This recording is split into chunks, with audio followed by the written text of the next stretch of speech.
I first learned about the opportunity to have a mentor here at Crosswater. I was in my late 40s, and I was kind of at this transitional point in life where my kids were getting ready to go to college, and I was kind of in this in-between phase of being a young dad and an old dad or an older dad. And in a lot of ways, it's really an inflection point in life where up until that point, our focus really is all downward, right? It's on our kids from the moment we take them home from the hospital in the car seat and changing their diapers and feeding them and taking them to school and teaching them how to ride a bike and play baseball and driving them to sports. It's our whole focus is on them. Our primary job, our primary responsibility is to be a parent. And as they get older, they need you less. And then when they're ready to go off to school, it makes you think, what am I going to do with this extra time?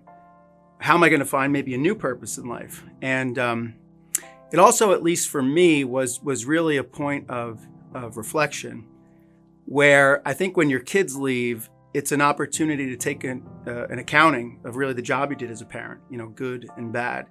And it made me think about a lot of the ways I'd fallen short, a lot of the, my shortcomings as a father. And it did give me a lot of regret and a lot of guilt. And so I was kind of trying to wrap my head around all of this. And then one day in our men's group, Gary Schroeder, who is a Romeo here at Crosswater, presented this opportunity to have a mentor, an older man in the church. So I figured it can't hurt. I raised my hand, and I was matched up with a man named Bruce Coble.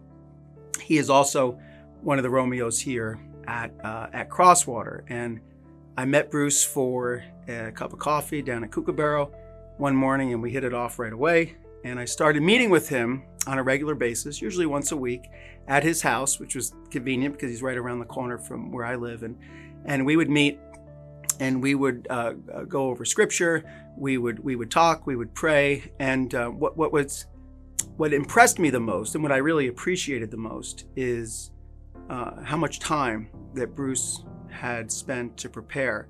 And it was obvious. It wasn't a situation where he just came in and we were shooting the breeze, talking, and he would have notes and a lesson plan, but there was always an opportunity to kind of go off in a different direction if that's where the Lord brought us, or if I had a particular need or a concern.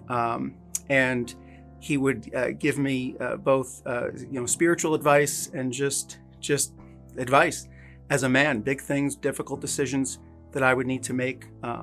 Or even just small, minor, bickering arguments I was having with my wife, where he'd say, just let it go. You're not going to win that fight anyway. And it was truly a wonderful experience. It's been a wonderful experience. I look forward to continue doing it. And I can say that Bruce is one of the finest and most godly men that I've ever met. And I do really consider it a privilege to have had the opportunity to get to know him. And, moving forward, this experience has also gotten me to think a little bit more about, well, maybe there's something that I can do to help someone, 20 years behind me.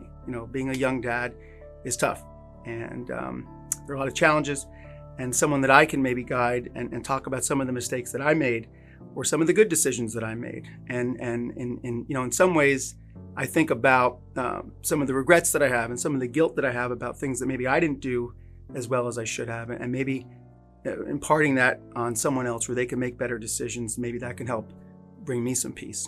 So I do look forward to that opportunity.